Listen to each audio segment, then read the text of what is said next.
Welcome to Confessions of a COO. My name is Carl Swansbury and I'm delighted today to have Joanna Kingston-Davies, COO and co-founder of Mapped Group on my podcast.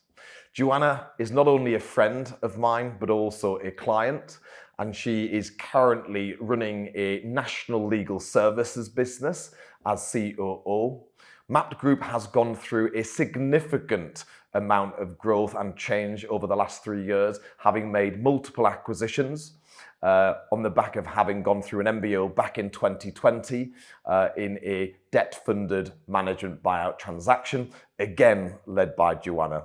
She's an inspiring business leader. She's incredibly empathetic and focuses in on the people part of business. And for sure, I think today we're in for a real treat.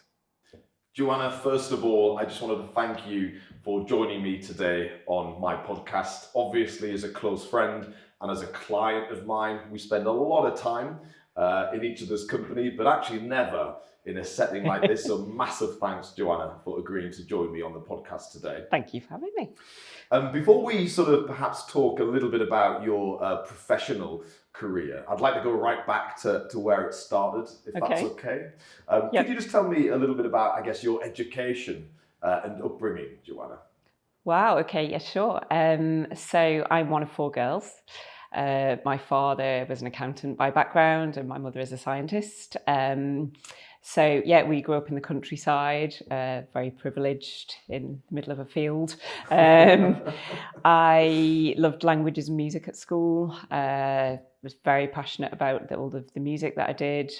Went on holiday yearly to France and ended up reading French and music at uni, which was largely what I loved rather than what I intended to be, I guess. And how did you find yourself in France? What was the sort of pull? So I've just always had this innate love of France and languages, I guess. And as I say, I went to uni to read French and music. Initially, I actually went to read music because I was terrified of the year abroad, which was quite ironic, seeing as I then spent 7 years living over there. And I suppose when I was at uni, I got to the point where I thought, I love French. This is crazy. I need to just get over myself and actually face into it. So did my year abroad. At that point, I wanted to go into teaching, and I was a language assistant in a school, which put me off teaching for life. And but I absolutely loved being in France. I found the last year at uni really tough, actually, being back in the UK. So the second I graduated, I quite literally took my suitcase and got on a plane and landed up on the Champs-Élysées to look for a job. And I mean, for someone who was from a big family, family first, a bit of a home bird, I mean, that must have been something that you did in a really excited, albeit anxious way, because I guess you weren't someone who travelled extensively prior to university. Family holidays, I guess, and we travelled sort of quite far and wide. But I think, my parents always wanted me to thrive, and my dad really, when I started talking about going back to France, they really supported me, and it's fairly close, isn't it? So I think they all benefited too from the weekends away, particularly when there were rugby matches on. And what was sort of the one thing that you thought you would be able to get out of spending more time in France? I mean, I appreciate there'll be many, but what was the sort of one thing that really did encourage you to sort of pack up and put yourself out of your comfort zone to some degree? I think it just felt different, felt interesting, felt that it would broaden my horizons. And I think I just had this innate curiosity about different cultures, and albeit France is very close, but, just seeing the world and moving out of my comfort zone. And it just felt like the most natural thing in the world in some ways. Yeah, I mean, that's fascinating, isn't it? So the most natural thing, albeit probably at the same time feeling anxious in doing it. Yeah, I guess when I did my year abroad at uni, I just felt so at home. I was in Tours in the Loire Valley for my year abroad, but I just felt so utterly at home there that it felt like home. So going back didn't feel like a big thing at all, really. I think a bigger thing in some ways would have been moving to London or Manchester. Yes. Going to Paris just felt like home. Awesome. So, and what a beautiful place to call home, for Absolutely. Sure. So obviously, whilst in France, that's when you found yourself entering the legal services Yeah. sector Yeah. for the first time. Could you just tell me a bit about how that opportunity came about, Joanna? Sure. So when I landed back up in Paris, the legal markets at the time were really buoyant. It was 99. Sort of the M&A markets were incredibly buoyant, and I was bilingual and I could touch type. So the obvious thing to do was to find a job as a bilingual legal secretary in the international law firms. And I did the rounds, sort of got 6 job offers. And the one I loved the most was what was then Lovell White Durrant, now Hogan Lovells. There was a really nice feel about it. So I took a job there as a bilingual legal secretary, and that's how I fell into the legal sector, purely by accident, I guess. But loved it and found it really interesting. I was working for an employment partner, some really, really interesting clients, multinational clients. And after a couple of months, I just wanted to do a little bit more. So I went to see the FD and said, what can I do? And she said, what do you want to do? And I said, people. And she said, that's brilliant. We're about to monumentally grow. So HR it is. So after a few months, I ended up as the HR function. Wow. And something you said there, I'd love to just explore a bit further, was that you had a number of offers at that time from great law firms. Yeah. And the offer you decided to accept largely was as a consequence of the great culture and the great vibe that the firm had. Just talk to me about that specifically, because actually what fascinates me about that is that I'm sure some of the other firms were probably as successful, perhaps international, perhaps larger. Yeah. But actually what attracted you wasn't those things, but in fact the vibe and the culture. 100%. And actually, many of them were larger than what's now Hogan Lovells, and also offered more money. But for me, it's just a gut feel. It's about how you feel, which is very much what we've translated into MAPT, that how you make people feel. And that's how I felt when I walked in and thought, I feel at home here. And I think that's just something that you can't necessarily articulate or put into words. It's that feeling of this feels right. And it was the right one to take. And in the interview you had then, and of course I'm encouraging you to think back some years, Joanna. Yeah, so, indeed. I will forgive you if your memory is somewhat vague. But how did the interviewer make you feel at home? Bearing in mind, of course, the interviewer is there to work out whether they want to hire you.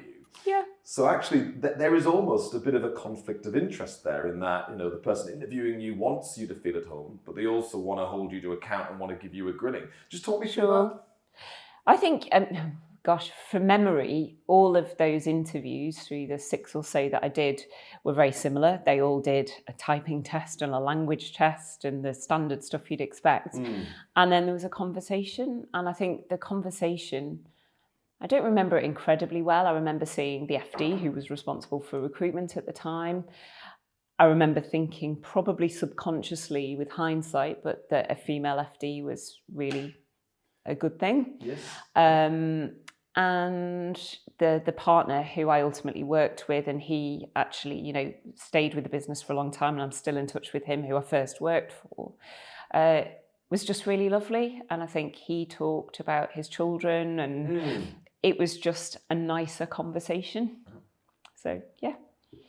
Interesting. It's fascinating, isn't it? Because I think when businesses are looking to recruit, often they'll put the wrong person in front of the candidate, or the right person, but with the wrong approach. Absolutely. So we're huge on that now. What ultimately was important to you at that time in your career when making that first step. Yeah, and now you say it, actually, it probably informs very much, as I say, subconsciously, but the way we think about things now in terms of the way we approach recruitment and retention, and it is that feeling. It's absolutely about how you make people feel. So tell me, so obviously you joined this law firm very quickly. It became apparent that maybe your ambition was bigger than the role that you had joined to fulfill. And of course, you found yourself very quickly being responsible for all things people. How did that role evolve for you? Bearing in mind, you're not, and weren't then, a HR professional as such. So very quickly is the answer in terms of how it evolved. I remember initially helping out with payroll and having Excel spreadsheets, which probably made me hate numbers and realised that numbers wasn't necessarily my forte, nor is Excel, but navigated my way through that. Quickly started recruiting, and we went through a period of very rapid organic growth there. So we grew from a headcount of sort of 45 people when I joined to 150 in the first year of me being in that function. So in terms of policy, processes, liaising with London to get those into place, recruiting, growing, office moves, everything happened very, very quickly. And then from an inorganic perspective, we acquired a French boutique corporate commercial firm, and I was heavily involved in that. Very unfortunately, really, that we sort of completed just after 9/11, and obviously the corporate markets crashed. From an HR perspective, it was hugely interesting in terms of the dynamic and redeployments and everything that was happening. And it was just a really big phase for growth for the Paris office of what was Lovell White Durrant, then Lovells. And yeah, as I say, we had a management team that was very cohesive, and I learned an incredible amount from the managing partner about the way he went about things. So I never formally trained in HR, but just learned on the hoof as I was going along. And I think, any HR or people function it's about that instinct, isn't it? It's about kindness. It's about a human approach to things. So whilst there is employment law that underpins contractual elements of a role, technical skills can always be taught and learnt. The bit about what you give of yourself to that role and the compassion that you can show to people is the fundamental for me. So that carries way more importance than the technical sort of parts of the role, if you like. I mean, obviously, I've known you for a long time, but many of our viewers haven't had the pleasure, Joanna, of meeting you. Yeah. So I'd like to ask a question more so for the benefit of the viewers. Where did your compassionate side come from? Because as a very successful businesswoman, perhaps compassion might not be a trait that people would assume is required. So just talk to me about where your compassion, your sort of real respect for people stems from. Good question. I suppose I'm the eldest of 4 girls. I was always to the extent that I was 7 and had 3 younger siblings, I was probably always fairly nurturing and helped my mum out. When we were out in the swimming pool, I took care of the 2-year-old and she took the 5-year-old and the baby. And you just grow up in a certain way. And I think, we're a very close family unit as well. And my dad ran a business. My parents always nurtured that in us, I think. Always be kind, always be respectful. And I suppose it's just always the way I've been. They always used to laugh at me and say I was super sensitive when I was younger, and still am, I guess. And that always used to be seen as a weakness, I suppose. Sort of rewind 20 years in a business setting, which now isn't at all, and actually is really fundamental to doing business ethically and sustainably in the right way. So, yeah, I think it was just something that was innate in us as children. And I saw parents who cared about the world, who cared about society, and they just instilled that in us, I suppose. It's interesting you've just said that perhaps now, more than ever before, being vulnerable is actually perhaps a positive trait. Yeah. Whereas I think, only 10 years ago, Joanna, I think if you were a business leader, you had to give the impression that you were stern, focused, no nonsense, cutthroat. I think vulnerability perhaps 10 years ago would have been a weakness, or certainly perceived 100%. As one. Why do you think over such a short period of time that has changed so materially? Yeah, I think sort of kindness generally in leadership, people have started to see the positives. And I think rewind 15, 20 years, there was very much an ethos. I don't want to generalise, but sort of the world of business tended to be sort of suits, jacket on the back of a chair, work hard. Yeah. I think you tended to find that women in business had to become quite hard to compete in what was a more male-dominated world. And I think people have seen, we find it now fundamental to our business. I think the more you show vulnerability, and through some of the experiences I've had over the last 10 years, I think when you see, if you give that bit of yourself and you see people react very positively, and people be just fundamentally reassured that actually if you're a leader in an organization, that actually you face the same challenges, that you're not different, that you might look like a swan on the surface but you're frantically paddling underneath, and that you have the same challenges as everybody else does, because we're all human and it's no different regardless of whether you're 50, 60, 25, regardless of your life experience. The same challenges are there in terms of life. So I think just people respond very positively to that. And I think probably business leaders over the last 10 years or so have seen that positive response and realised that it's necessary, and the world is changing and people's requirements are different. So it's just evolution, isn't it, I suppose, but in a very positive way. Yeah, it is fascinating though to sort of stop and just observe that, because I do think certainly now with podcasts like this, I think people are given the chance to perhaps see behind the curtain. Yeah. Whereas, for many years, you only saw the veneer of the person. Yeah, and I think, do you know what, even rewinding, I remember one of my first appraisals when I was in HR at what's now Hogan Lovells, and the managing partner said to me, you need to be less sensitive. And he said that not in a way to, he didn't want to offend me, but in the world I worked in, he needed me to be a little less sensitive. But to a degree, you can't change who you are innately as a person. If you're sensitive, you're sensitive. You can never fundamentally change who you are. I suppose you do harden over with experience and age. You sort of become a little bit more hardened to things. But actually, it took me quite a long time to realise that sensitivity can be really channeled to positive effect. And actually, I didn't need to be less sensitive. I just needed to probably find an environment where that sensitivity can be channeled very positively. Yes. But also that it is a strength in leadership, and not to shy away from it, because actually sensitivity is no different to anger or some of the sort of more macho emotions that we might see in business. It's just no different. It's an emotion. And actually, if you care, depending on the organisation within which you work or the function that you have within that organisation, used to positive effect is really, really powerful. And we'll I don't want to sort of leapfrog too many years, but just one quick question. Yeah. Obviously, as co-founder and COO of a very large national legal services business, there is lots of weight on your shoulder. Would you say that you have become less sensitive?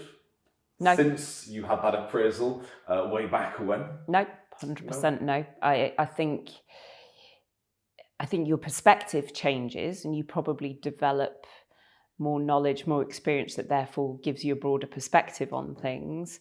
Am I less sensitive? No, not really. Do I still get bothered by some of the smaller stuff in terms of what affects people in their lives on a day-to-day basis? Probably yes. I probably cope with it slightly differently, but I wouldn't say the sensitivity in itself has gone anywhere. I just have a different view on it and see it through probably a wider prism, I guess. Sure. Well, I think that definitely is something I can relate with, because as you say, you are the same person you were then, but I suspect now you may respond to certain things differently, but it doesn't mean that you view them differently, does it? Totally respect that. No. So obviously, you had demonstrated over a 6-year period that you were able to not only sit in many seats within a business, but of course you were also elevating to a much more senior position, still living life, of course, in France. Talk to me about what came next. So professionally, I suppose, at Lovells, things, it was insane, loved it.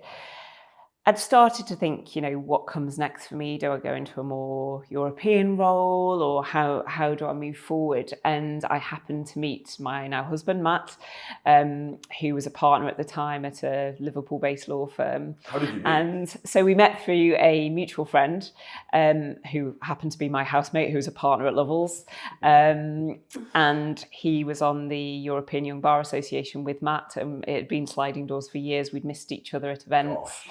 And he came over for a weekend and we met there. We kept EasyJet in business for a few months. And then we got to the point that I guess I just felt ready for a change, and my family are sort of an hour away from where we live now, and it just felt right. His French wasn't great, so his career wasn't necessarily going to accelerate if he moved over to France. So it just, all things considered, timing was good for me to look at moving back home. And obviously meeting your now husband, really, really great to see that that was something that was made possible as a consequence of your career. I mean, do you put that down to fate or luck?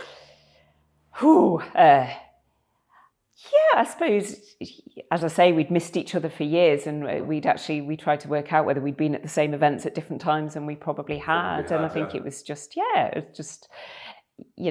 it was great, and it felt easy, and it was one of those things that I suppose, relationship-wise, you'd think that having a sort of across the channel relationship would be quite hard, and it was the easiest thing in the world at the time to fly here, there, and everywhere. And we'd sometimes meet in Barcelona because it was on. Nice. It was on. We didn't have to be one place or the other. And I'm not so sure about the environmental credentials now, but back in the day when EasyJet flights were sort of £15 a pop, it was fairly easy. So it's no different to. It was quicker to get back to Liverpool than it was to London in some ways. So, yeah. And obviously, you mentioned that after that sort of long distance relationship for a number of years, you decided perhaps that wasn't long term sustainable. Yeah. I mean, was there sort of one thing that fundamentally meant you had to decide whether to come back to the UK or potentially move to France long term? I mean, what was the catalyst to having to make that decision? Do you know what? Again, I think it just happened. There was never a question of us staying in France. Right. Really, I think it just all felt very easy, and there was never really a question. It just happened. There was no sort of do we or I do X, Y, or Z. It was just, I'm going to move home. It just felt like the most natural sort of conclusion in the world, I suppose. Yeah, well, home is home. So, right? yeah. And we all gravitate back at some point, perhaps. To a degree, and you know what I mean. I'd never really been to live. We live on the Wirral, but I'd never really been to Liverpool before. But I'd always been very drawn to Liverpool through pictures I'd seen as a child and things. So yeah, it just, and my paternal grandmother was actually born on the Wirral, and I just remembered her playing Ferry Across the Mersey and talking about the books, the Helen Forrester books, when I was younger. You still decided to move back to Liverpool? I did, and where we live now is less than 3 miles away from where my paternal grandmother was actually born. Oh wow! So yeah, these things just work out. But yeah, it didn't feel complicated at all. Even without a job to come back to initially, none of it felt complicated. So yeah, and let's just talk about that, because obviously to that point, you were very intentional in everything that you'd done. Yeah. Because to find yourself in France working for a law firm doesn't just happen. And whilst you talk about things just happening, I think that you evidently seem to improve your odds every time you make a decision. So how did it feel coming back to the UK without a next step in your career? So I did have a job by the time I came back. I had lined up a job. So I went for the interview at what was Lee's. They'd advertised an HR, I don't think it was even an HR manager. They'd advertised an HR coordinator or something of that ilk. And I hadn't really been for a job interview for years, and it was just down the road from where I was going to be. So I thought I may as well go along. And 3 hours later came out of that interview with a completely different job to the one I went in for. And do you know what? It just gave me, at the time, I think, I was keen to stay in the legal sector, because I saw lots of opportunity. But what I didn't want to do was go into a big law firm, because in the UK, this was in 2006, I moved back. Operational functions in professional services at large, for me, felt very admin-based and paper shuffling and completely disconnected from the business. And what I'd been used to in France was very much working on a daily basis with the managing partner. We were a leadership team. Yes. Yeah. And so I didn't want to go back into a sort of operational, reactive, paper shuffling job. So what I saw in Leeds was an opportunity to get way more involved with a broader sort of leadership and management role, wider than HR or people, in a smaller business, but to get sort of to roll up my sleeves and get my hands more dirty, I suppose, and have more influence. And that's exactly what transpired. I went in, it was a relatively small business, 5 million turnover, but that ran very much as an old school law firm with multiple equity partners. Each equity partner had an operational role. You had an IT partner, a premises partner, a library partner, and it just needed commercializing and moving forward. And I saw a real opportunity there to get involved in something that was close to home. And it was my mother-in-law who'd seen the advert in the local newspaper, to whom I'll forever be grateful for that.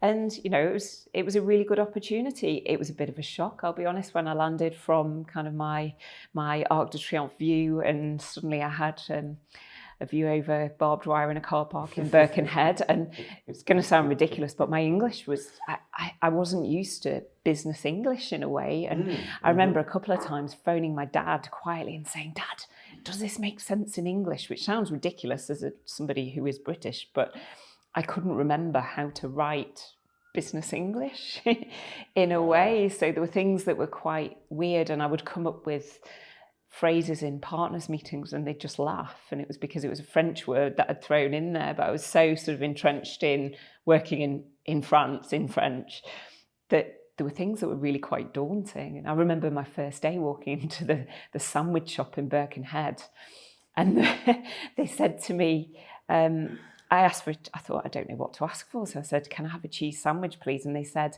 would you like it on a bin lid or a batch or something?" And I'm thinking, what is a bin lid? And it was a local sort of colloquialism for a huge batch, I guess. I could have responded to that, I must say. And that was actually really traumatic and really daunting. Yeah. And who knew? The most scary thing about day one would be the sandwich shop, but it was.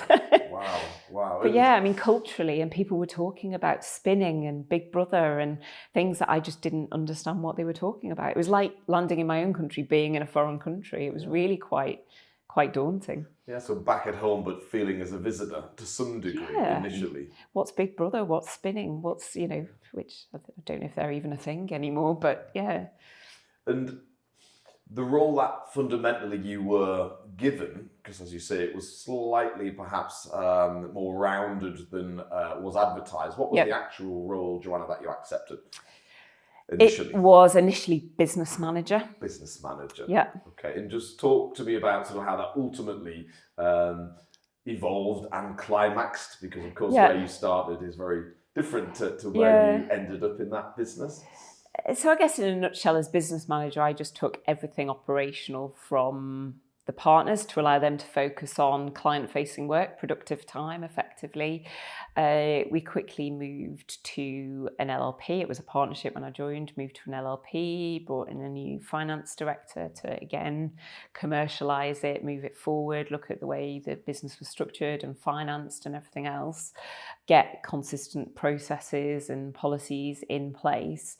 Quickly became head of operations and then CEO when we looked at how we structured the business. The managing partner, when I joined, wanted to step back. We needed to do a review of the structure. I led that review, which was hard because I was wearing sort of two hats, one as a facilitator and not as a business owner at that point.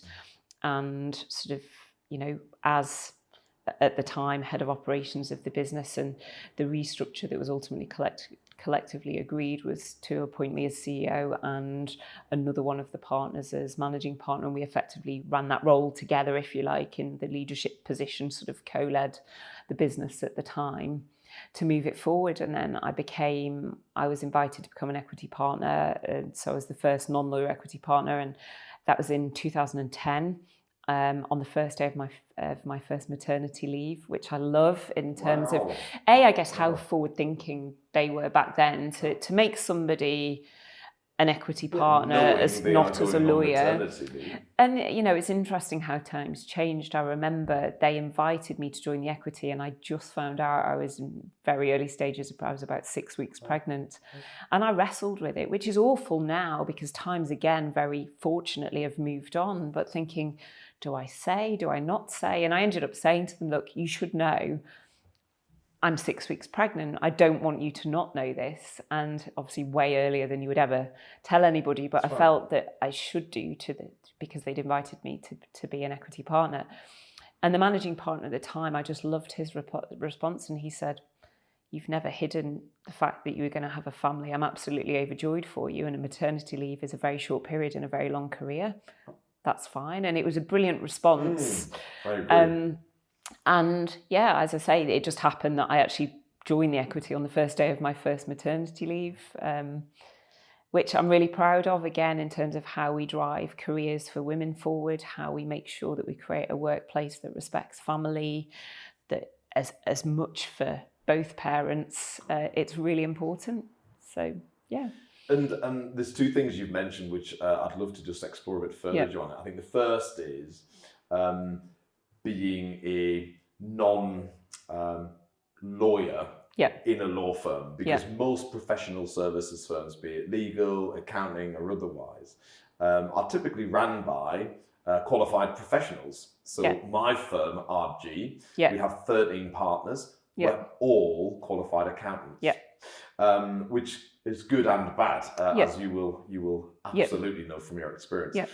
Just talk to me about how you think you manage to progress very quickly as a non-lawyer in a law firm and become CEO, because that's genuinely just fascinating and incredibly unusual. So I think it's all about mutual respect. I think where things don't work is if you get somebody who isn't a lawyer or an accountant coming in and almost laying down the law and saying, this is what we're going to do. I think there's an awful lot of listening involved. I think you have to innately understand. So if I didn't understand, and this is where the secretarial background I think is very useful as well, you have to fundamentally understand the challenges that face the professional lawyer or accountant or whatever it may be on a daily basis. So you have to understand the dynamic of a client file, the technical challenges that come up along the way, the A to Z of a client journey, and the real problems that face a lawyer or an accountant on a day-to-day basis. I think that's crucial. And that's something I would always try and instill in operational teams. Read a file. Look at a file, look at the nuance, look at the dynamic as a file progresses, look at the pinch points, look at what's tough, look at what really materially affects the professional client-facing people on a day-to-day basis. Understand that. I think also understanding that you don't necessarily get from A to B by going directly there. Sometimes you have to go off side roads on the way, and that's okay. Sometimes it takes longer to reach a destination, but actually can be far less painful if you work with it. You've got to bring people with you, haven't you? So if you go in like a bull in a china shop and just try to get from A to B, it will invariably fail. Whereas if you sort of go on a little detour kind of way there, but bring people with you, that's a way more encompassing, holistic, helpful way of getting there. So I think building that trust, building that confidence has its time, but it's also that respect, that understanding, that listening. So yeah, for me, that's what's crucial. And again, that respect, I think fortunately now we've moved on from the kind of fear and a fee spender mentality, but that's about people understanding who does what and how the two work together. And again, that goes right back to Paris, I suppose, with the managing partner, the relationship we had. I learned a lot from him. I would hope that he learned a lot from me in terms of approach and things, in terms of the way that we worked on things. I learned a lot from him in terms of some of the conversations that he had that were tough on occasions, that really shaped me as an individual. And I think, if you work together in a way that respects what each other does, but you also have a fundamental understanding of different roles and their interplay and the value of people, that's crucial.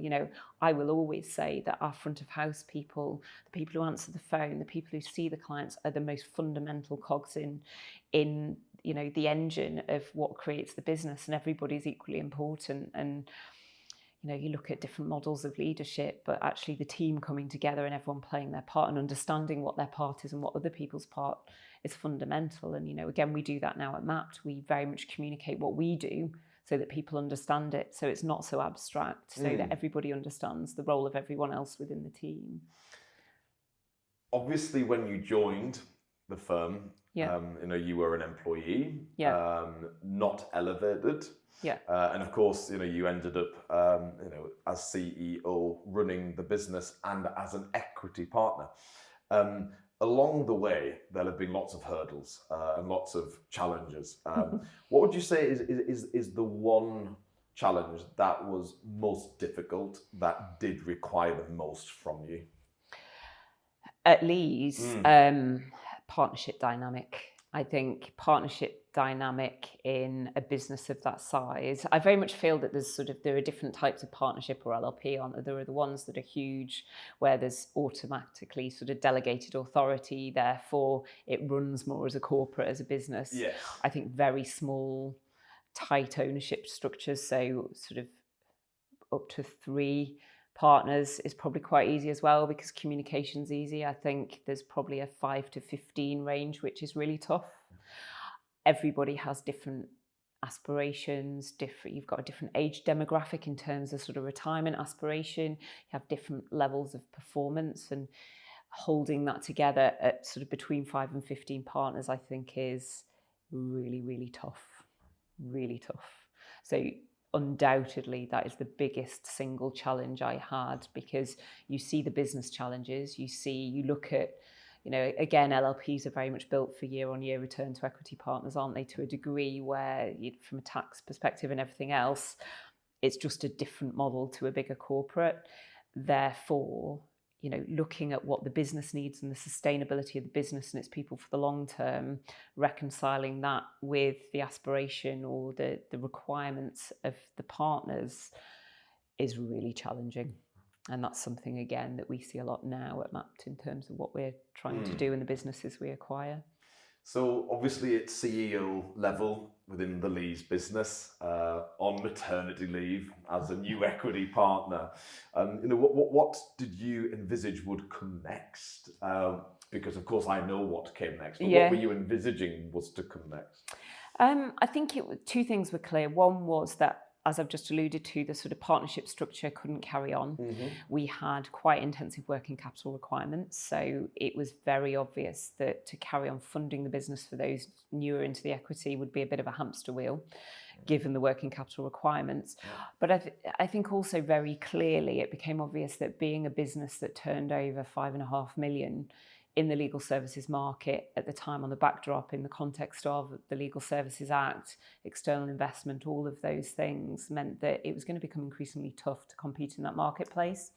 So we had to look at some fundamental change really to the business to ensure it was sustainable, to allow the exit of those equity partners who were in a cluster sort of coming up to retirement age, and given the competition. And it was fairly clear that we had a highly profitable, very successful business, but that its sustainability was very much dependent on what came next in terms of the structure behind the scenes. So we had to look at that and look at our options and what was available very actively, really. And presumably that's when there was a change in ownership transaction. Yeah, and and we looked at numerous options, and at the time I'd known Andrew Holroyd, who was the then CEO of Jackson Cantor for years, sort of at professional events locally, and I bumped into Andrew, and Brian had just joined the business, and I bumped into them in London actually at the Modern Law Conference, and they were talking about what they were going to do with the business. The Hillsborough inquest was coming to an end. That had been a phenomenal piece of work, very, very difficult, but Elkin Abramson had represented Anne Williams for years on a pro bono basis. She'd brought 20 other families to him when the inquest was announced. But Hillsborough was going to come to an end, and the underlying business was struggling because it was predominantly legal aid work, which at the time wasn't structured in the right way. They had enormous operational challenges, and Lee's was looking to sell, really, because we needed that sustainable future. And a lot of people looked at it. It was interesting when we announced that deal, a lot of people sort of regionally looked at it and said, how does that work? But actually it was a jigsaw puzzle that came together so well because we had different work types, different geographies, different cash cycles. Lee's had an operating infrastructure that we could reverse in. Brian had come from outside legal and had this incredible approach to sort of openness and transparency and culture and how you communicate and best practice in that regard and how to take the business forward and the ambition for it. So actually it came together perfectly like a jigsaw puzzle that, you know, meant that we kept everybody in jobs, which was really, really fundamental when it happened. We lost 2 people, I think, wow. which in that size of Incredible. transaction was huge. But really the combination was a sort of very much a 2 and 2 makes 5. Yeah. So, and of course, that created the Jackson Lees group. It did, very, very creatively renamed right. Jackson Lees. Good to see that the branding there, of course, clearly had taken some time. It did, but I think, we laugh about it, but we called it Jackson Lees. We kept Brodie Jackson Cantor as a trading style, as a brand in the access to justice world. And actually, again, that sort of has informed what we do at MAP now, because actually we're strong believers that locally, within the communities, with clients, legal brands as accountancy brands do have massive brand equity. You hear schools of thought to the contrary, but actually, for us that was really important. Lee's had a really solid reputation on the Wirral. Brodie Jackson Cantor in the sphere of access to justice, social justice, legal aid is really, really strong. So we had to find a solution which, whilst it wasn't particularly creative, worked for our clients, and that was what was really important. And for the people, you cut people in half, they have the brand, they have the loyalty. It's really important, and people feel very strongly about that. So, we didn't want to sort of shake that up. There was no need to. Well, that's right. And, I think celebrating the 2 businesses, acknowledging they are coming together as one for the greater good is the right thing to do, right? Absolutely. So, even though from a creative perspective, as you say, we might laugh, the reality is it was the perfect name for the coming together of 2 great businesses, wasn't it? Absolutely. And of course, that meant you met for the first time and started doing business with for the first time Brian, who is now your co-founder of Mapped. So just talk to me about how you went from Jackson Lees to Mapped, your now business. So in essence, as I say, 2016, that happened. The businesses came together. It was very much an acquisition by Jackson Cantor of Lees, rebranded Jackson Lees. When Brian had joined the business in 2014, he'd had a sort of double remit. One, to make the business sustainable beyond Hillsborough ending, hence sort of doing the acquisition of Lees. And secondly, to find a capital event for the then owners within a 5-year period.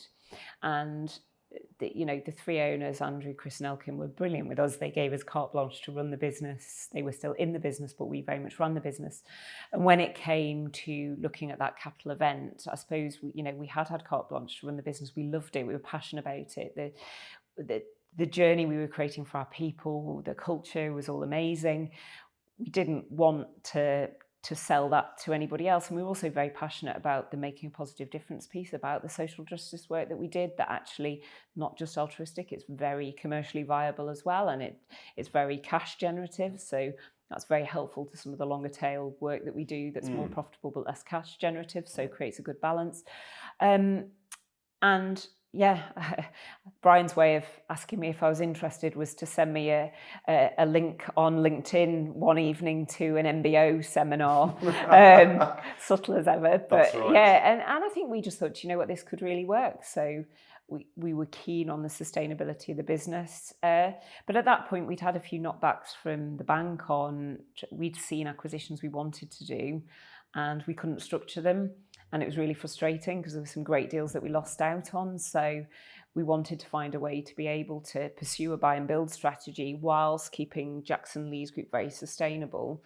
And to do that, we needed to find a way for the then owners to exit effectively. And all 3 of them are still with the business. So again, that's part of our culture and what we do, but to find that capital event and allow to move forward to the next chapter. So I think coming back to the point about brand and brand equity, we very much decided we wanted to pursue a buy and build, but Jackson Lees Group doesn't mean anything in London or the Northeast or the Southwest. So we decided to set up a parent, and when we looked at what that should be and what our approach to market would be, we very much saw the importance of retaining brand equity, so keeping the businesses we acquire as standalone businesses. But what we felt was our single biggest differentiator was that sense of purpose, that driven by purpose rather than just by making money. And we decided, therefore, that what we'd found really effective within Jackson Lees Group was the single value of making a positive difference. So we thought that's what we'll call MAPT, making a positive difference. We like the concept of the infinite game, of the infinite journey. We're in it for chapters, milestones along the way, but there isn't an end point. So sort of the MAPT acronym played well into that as well, into that journey concept. We decided to call it MAPT on the basis that we were very keen on buying businesses as standalone businesses that did retain their brand locally from a client-facing perspective, but that are powered and fueled by a value proposition. Therefore, they're powered by MAPT, which is both their ethos and what we can do to facilitate back office operational efficiency and functions and realise the synergies there in the background and facilitate growth. And the sort of change in ownership event which occurred, which of course allowed you and Brian to buy 100% of the business, how was that funded? So that was funded via Shard Credit Partners, who provided us with a unitranche debt facility to go out and do acquisitions with spectacularly good timing. We completed on the 11th of March, so a whole 10 days or so before the first lockdown. So I have to say that, the initial buy and build strategy was put on hold. Fair to say most businesses sort of closed their doors, focused on Siebel's furlough, getting people working from home, which taught us to be very agile and dynamic, I would say. Shard were incredibly supportive. I remember Alistair, the CEO, emailing us and saying, "What do you need?" which was just amazing in terms of the approach and the support we felt. And it was fairly slow off the ground, but obviously then accelerated massively over the last 18 months. Indeed, and obviously, as your retained corporate finance advisor, I know very well what the group's acquisition strategy has been and is. And indeed the acquisitions you've made. So I think the only question I'd love to ask is, if you now acknowledge that, can you believe, gosh, we're sort of 3 years on from COVID. Where is the group now? And perhaps we can just talk briefly about why you've made the acquisitions you have, just for the benefit of our viewers, please, Joanna. So I guess to contextualise, when on the 11th of March we completed the refinance and the acquisition of Jackson Lees Group via MBO, we were a 12 million turnover business with a 1.2 million EBITDA. We are now 36 million turnover, about 6.8 million pro forma LTM EBITDA. So huge growth. Really, we have over 500 people, over 14 offices. Wow. So you've been busy, I think is the Indeed. sort of succinct summary as to what the last 3 years have had in store. And did you know in March 2020 that you would end up 3 years on being a co-founder, COO of a business of that magnitude? Oh, yes and no. Did we have plans, projections and everything else? Yes. Has it happened in the way that we thought? Absolutely not. I think if we rewind back then, we probably thought that we'd do a sort of 5 million turnover acquisition each year for 5 years. It's been very different to that in reality, and that's been largely, I suppose, dictated by market conditions, but also by, I suppose, the flexibility and the agility that we've had in our approach. So as I say, when COVID hit almost immediately, we did have to completely change our approach and regroup a little bit. And, our most recent acquisition of Avidity IP Group, patent attorneys, is something that we never necessarily had in the script back in 2020. But I think we've been very open to opportunities that align. As you know, our key driver is always the cultural fit, which is crucial for us for any acquisition, making sure that people are aligned to the mapped sense of purpose. And then we have very clear ideas around what we want to acquire in terms of service lines, in terms of geographies, in terms of scale. But we've been very open, I suppose, to opportunities along the way, and very open-minded about that, which, again, you know, for us, strategy, a business plan once written is out of date, isn't it? So it's about that agility to keep looking, to be open-minded to opportunities, to not close doors too quickly on anything, and to consider what comes across our table without getting too distracted and striking that balance. Yeah, and it's tough, isn't it? I mean, obviously, the exponential growth that has been achieved within Mapped is just astonishing, and, you know, for sure is something that deserves huge acclaim and celebration. I've got to ask, why? Because, you know, I know how hard you work. I know you've got a family, and your family's really important. Yeah. I know you've got lots of other interests outside of Mapped. Why? I mean, surely there's an easier way to exist, Joanna. I guess so, but we are who we are, aren't we? I think if you look at Brian and me, we kind of, it's not that we get bored. Well, yeah, we get bored quite easily, but also we just, you know, life is the sum of our experiences, isn't it? I suppose we want to get old and look back and think, we did this, we did that, we were open to opportunities, we went, it's a bit of a roller coaster, that's for sure. And I think, you know, the growth we've achieved with debt fund backing as opposed to equity backing is what we're most proud of in many ways, because it does change dynamics, and it, you know, it can be quite tough. But for us, I think organic growth is great, but equally for us, I suppose what's key is, you know, and you will hear Brian say that the Mapped business has changed him really positively. I think for us, we're such strong believers in making a positive difference within society generally, and we strongly believe that law done in a different way, in a way that looks after the client, that looks after the vulnerable individual, that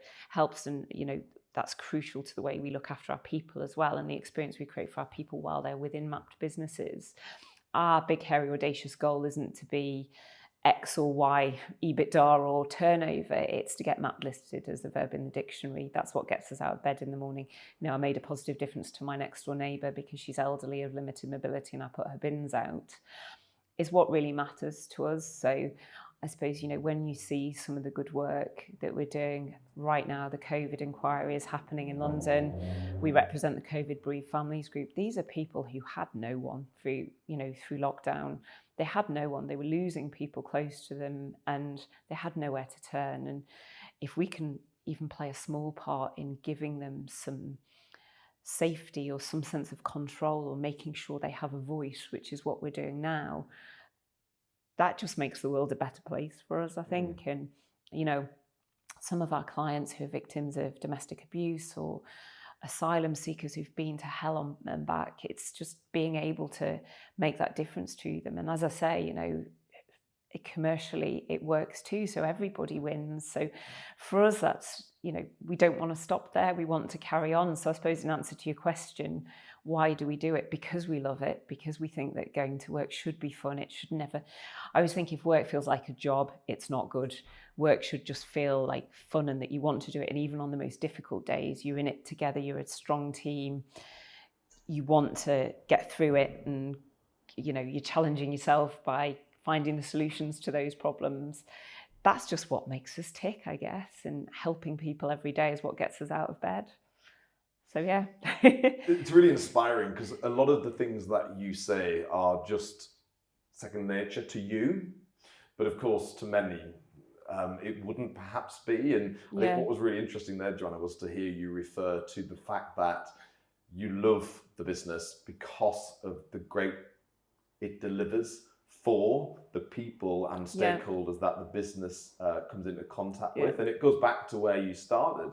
You know, as a young person, you know, you were very empathetic, you know, very caring, always thinking about others. And actually, even now as COO, co-founder of a large legal services business, those traits shine through, right?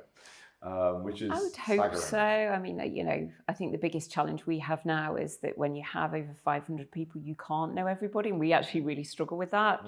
We're in the middle at the moment of doing our mapped catch-ups, and we get on the road and we go and visit every single office. And somebody said to us last week, wouldn't it be easier to do that by teams? Absolutely not for us, because unless we take the time to talk to people, to hopefully make them feel valued simply through going out to see them, to explain what we do, where we're at, it's just not worth it, is it? I mean, for us, that's what's crucial in a business. And we hate not knowing what's going on in everybody's lives in a good way, in terms of, how we can help and support people. And it's key to us. We did a talk a few weeks ago about neurodiversity, because Brian and I both have neurodivergent children, and the relief you see in people, in our people, when you talk about things that they have a challenge with too, and they feel quite lonely with that challenge, and just normalizing it. When I went through the cancer experience in 2016, 2017, just normalizing the fact that as a leader in an organization, you have the same challenges as other people, and that just because you're a leader in the business doesn't make those life events go away is really important. And allowing people to be themselves means that people thrive as well and can be happier for it, hopefully. No, I mean, it is genuinely really fascinating to hear the way you speak about the things that drive you. And I'm sure our viewers will be very humbled and very inspired by hearing some of the things you're saying. And I wouldn't have mentioned it, but you did. So if you don't mind, I'm just going to ask a question as a consequence. Obviously, you mentioned that in 2016, you had some tough news from a health perspective. And I think, when your health is on the line, it is really easy, isn't it, to very quickly appreciate what's important. Because there is a chance at that time that your time is short. Just talk to me about how, despite having that very challenging time, you were still able to come out of the other side as a very empathetic, caring, motivated person, because many people would have thrown their towel in.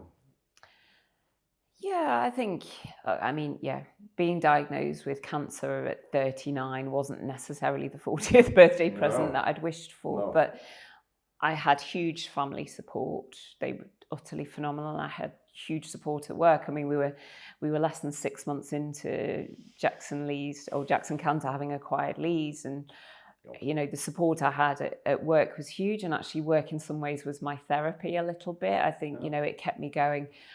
I've never been one to sit and watch daytime TV, so the thought of that was unbearable. So actually cracking on with emails was a way to get me through it. It does give perspective at the same time. I would say that everybody sweats the small stuff, and you hear a lot of people come out of cancer or sort of life-threatening illnesses saying it does give perspective, and it absolutely does. I would say I still sweat the small stuff. I don't think that goes away, because that's just life. We all get bothered by the little things that actually don't matter, but that is just life and natural emotional state and everything else. I suppose what it did was made me focus less far ahead. So I really struggle with, which again plays quite well into not having 5-year plans or whatever else, because for me, if I'm alive tomorrow, next week, next year, I feel really privileged by that now. So to a degree, I struggle, when an IFA says, what age do you want to retire? And I'm like, I don't know. If I'm here next year, that'll be great. So to a degree, I think the perspective is more about the dynamism of living in the moment and looking, planning a little bit ahead, but equally being open-minded and flexible in thought processes and stuff. It's probably that was the big learn. And I think, what I took most of all from that experience was the need as a leader. And everyone reacts differently. So I'm not saying this is the way people should react, because I think it's an innately personal thing, how you react to something like that. But for me, I felt a strong need to sort of talk very openly, again, to break stigma a little bit around cancer, to normalise people's experience, back to the whole bring your whole self to work, to say to people it's okay to fall apart and be upset or to struggle, and all of those things are okay. That, obviously cancer is a physical illness, but the impact on your mental health is fairly profound. And I think it's really important to acknowledge that, and that our people see that and see a bit of an emotional journey with it as well. So I think I took a lot of good out from it. I think, talking about, I have a son and a daughter, but, for them, seeing sort of physically, obviously when you have something, I had breast cancer, so it's something that is quite a physical challenge, but sort of I'm really big on that now, particularly with young girls and social media, and the pressure on young girls I think is terrifying today. It's something we didn't have as children, and that's really important, and getting that through, and actually that you're a person, not just a body, again, is really important to young people. So I try and channel that a little bit in terms of the positives from it. And as I say, it's just part of life, isn't it? We don't talk about work-life balance, we talk about life, because work's part of life, life's part of work. The two sort of intermingle constantly. So it's just all part of our mapped ethos about the approach we take to business, I suppose. And obviously you mentioned that, cancer is physically, but perhaps as much, if not more so, mentally challenging. I mean, how did you deal with the knowledge that you had cancer? You had 2 children. You were also running a business, and lots of expectation. I mean, that feels quite overwhelming, certainly from someone's perspective who hasn't been in that position before. Yeah. So how did you actually cope with that? I think if I look back, I suppose with hindsight, at the time, I probably just went into fairly automated mode. So it was almost like, if I look back, I was there, but not there. I was probably in profound shock. And obviously my primary concern was the children. At the time, Joseph was 4, and Ads, my daughter, was 6. So they were at an age where that was a major concern, how we communicated that to them, and constructively and well, and help them get through that and move through it. And there isn't, with children, there's always a balance of sharing but not oversharing. And do you know what? One of the things that I remember the most at the time was my Macmilliner saying, when are we telling the children? It wasn't if, it was when. It was taken for read that they would be in the loop. But one of the things she said to me, again, about that whole emotional thing, was it's really important that the children see you cry, because if you shield them from that, they will grow up thinking that they have to be stoic and hide emotion through adversity, and that's not normal. And emotion that's pent up and not released in whatever form that takes is really dangerous. Wow. So that was quite a learn, and I think I've applied that since professionally as well, because I think, again, it's really important that, generationally, I suppose, if you rewind 50 years or so, the post-war generation very much felt that need to be stoic and everything else. But actually, is it the best are we teaching our children, if we hide all of that from them, to grow up and putting a pressure on them, which, given the external pressures with social media and everything else going on in the world, is just too much for them? I think it probably actually is. So that fine balance is hard to strike, but really important. So yeah, I think I just went through the motions for a while. I just cracked on, carried on. I think that probably was not, with hindsight, the best thing to do, because I think it probably, I didn't realise it at the time, but it took me a lot longer to get over myself in terms of my sort of ability to cope with stress and everything else. And I followed adjuvant therapy afterwards, which is essentially medication, which was absolutely diabolical, because it is sort of the hormonal impact of that is huge. But I think if you're surrounded by family and friends who care, and colleagues who care, they all got me through it. They pulled me along. They accepted the highs and lows, I suppose, that came with that, and that's really important. I think that safety of feeling that you're surrounded by people who care and have you back at work and at home is crucial. Well, I mean, as you say, in that situation, all you can do is deal with the terrible cards that you're dealt with, and it sounds like you played them in a very honest, open, very candid fashion. How was it though when you did have to sit down and talk to the children? Because as a dad, I can't imagine me having that conversation without becoming really emotional really quickly. I mean, how did you actually approach that? So I didn't have the first conversation, Matt did. Right. Because I didn't feel strong enough to be able to, and it was couched. I mean, Macmillan are amazing. I have to say the NHS were utterly, unbelievably good through that, and they help with messaging and, age dependent for children. There are books and cartoons that explain that mummy has a lump and explain about it and everything else that are really well written. And I think we were just open. We were just really open, and there's some quite funny stories afterwards that I'll tell you offline probably. But the children came out with, and you just go with it. You just go with it as best you can as a parent. I think, there's no manual for parenting, is there? You learn as you go along, so you have to just do your best in the moment in terms of the way you deal with things and the honesty of the conversation pitched to the age and the sort of understanding level of your child or your children. And you do that to the best of your ability, I guess. And that's what we had to do. I think, there's no easy way. And I think I look at my youngest now, he has enormous health anxiety, which from research I've done and things, is, the age he was at the time is probably a critical age where trauma stays.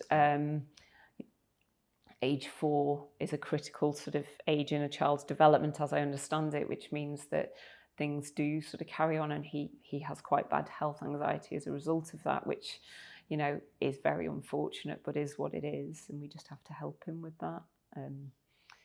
But yeah, you just, I was incredibly lucky, really lucky.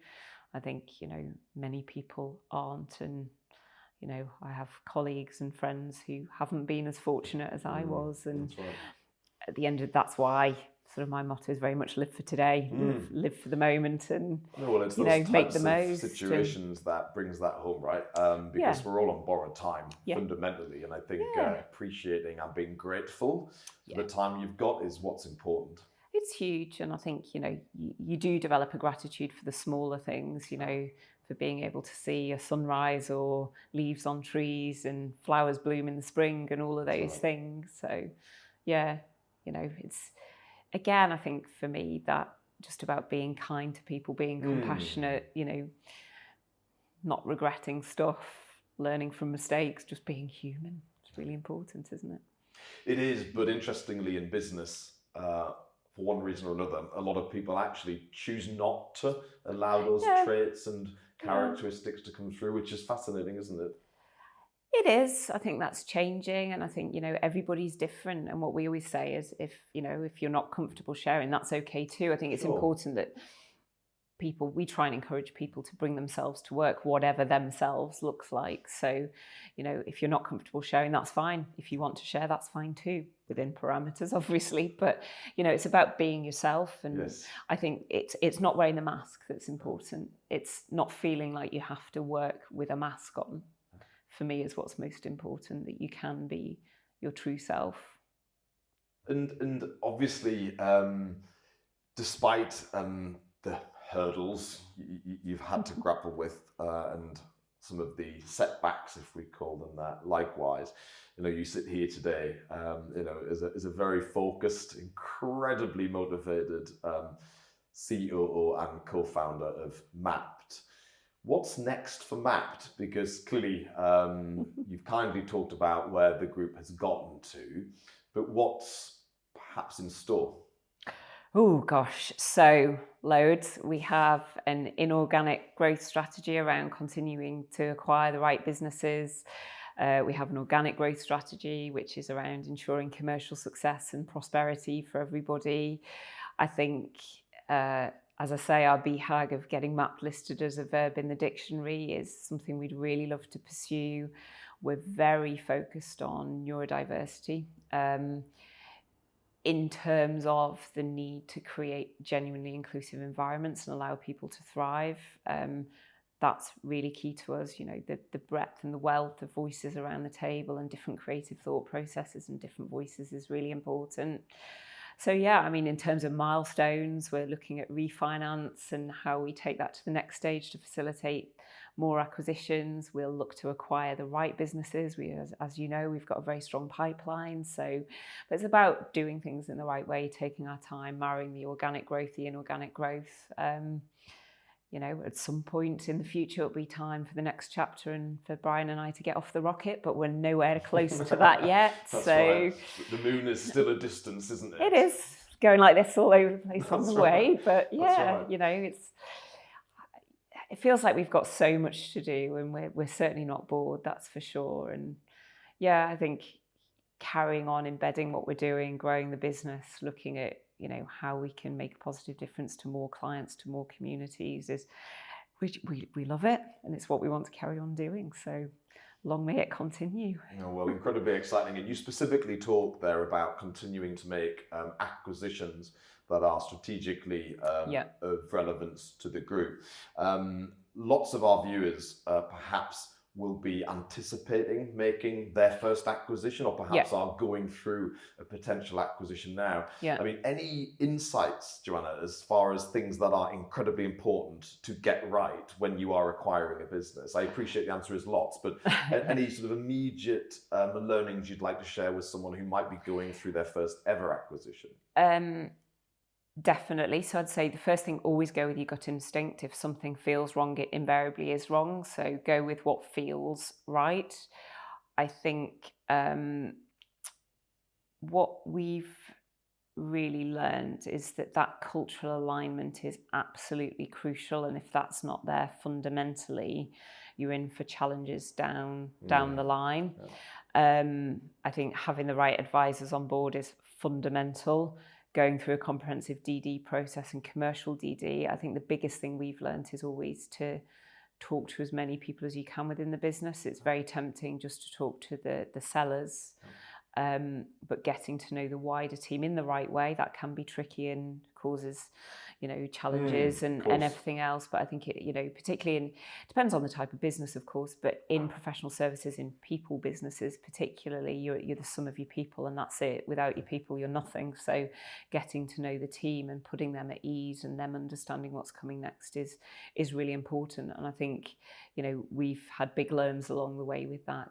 Talk to as many people as you can in advance of a transaction, because a transaction's a point in time. Life after the transaction and the focus on the growth and the collective collaborative team that is there afterwards is really important. So they're the key things for me: the culture, the cultural alignment, getting the DD and the advisors right, and then getting to know the team as much as possible. Thanks, Joanna.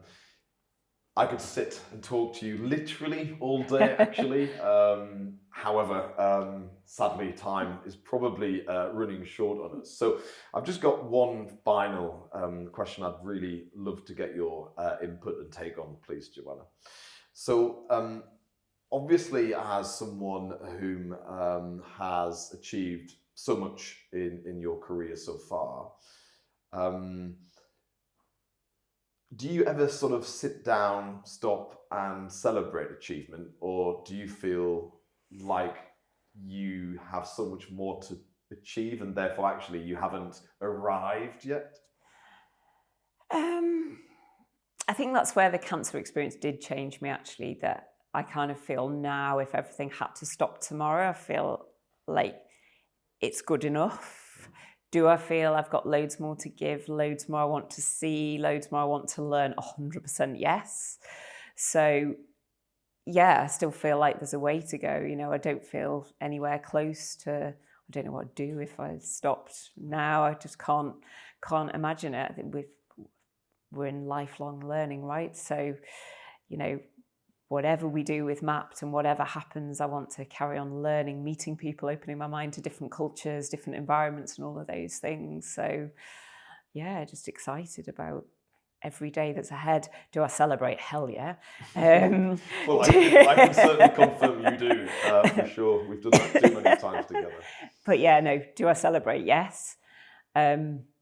Do Brian and I both self-reflect and take stock and think, what could we do better? What could be better? Absolutely, yes. So I think, we just don't believe in an end point. There isn't one. We're just on this journey, making things better as we go. So with no end point. Where does that sort of, because you've said something numerous times which I've got to pick up on, where does the sort of self-critical nature come from? Because a lot of people would just say, Joanna, you're brilliant, you've done very well, but actually that's not good enough for you. You want to always better yourself and of course the business that you are CEO of. So where does that sort of need for self-improvement come from? I honestly don't know. I think just a curiosity about... I just think that if you stand still, life would get really boring without learning and without learning from your mistakes. And, we only learn from our mistakes and what hasn't worked and what we can do better. And I just feel this constant need to keep going and keep moving. And I don't know. I guess my parents worked really, really hard for us to create a world for us that was a better place. When I was at music school on Saturdays at Birmingham, they found ways to pay for that and to allow me to do that. I want the same for my children, and I want my children to live in a world that's a better place. And without getting too philosophical, I guess, until the world is a perfect place, which it will never be, and God knows it's very far from that now, I won't be happy. So it's quite a lot of work ahead, I would suggest. And if we can do a tiny little bit to make that better, then great. But until we have a perfect political, economical, environmental world, I won't be happy. So it sounds like we've got a lot of work to do, Joanna. It really does. Huge thanks again. I found not only this to be incredibly interesting, but genuinely also really inspiring. I mean, it's very rare that I have the pleasure of spending time with a very successful business person whom also evidently approaches business in a very ethical, sustainable, fair, sensible way. I think sadly a lot of people think success is only possible if somebody is losing. And evidently you're a really good example of someone whom does business in the right way. So huge thanks for joining me today, Joanna. Thank you. It's been a pleasure today to spend some time with Joanna Kingston-Davies on our Confessions of a COO podcast. Not only was it inspirational to hear more about how Joanna chose to take positives out of her very horrific cancer experience, but to actually understand how resilience can be built on the back of adversity. Mapped Group is truly making a positive difference, and for sure I'm not remotely surprised under the stewardship and direction of Joanna and indeed her co-founder Brian. I am absolutely hugely grateful to Joanna for spending some time with us today on our Confessions of a COO podcast. And for sure, if you've enjoyed this podcast, please do visit all of our social media channels for other similar Confessions of a COO podcasts, which either have been taken historically or will be coming out shortly. But for now, my name is Carl Swansbury. You've been watching Confessions of a COO, and I look forward to seeing you all on a future podcast.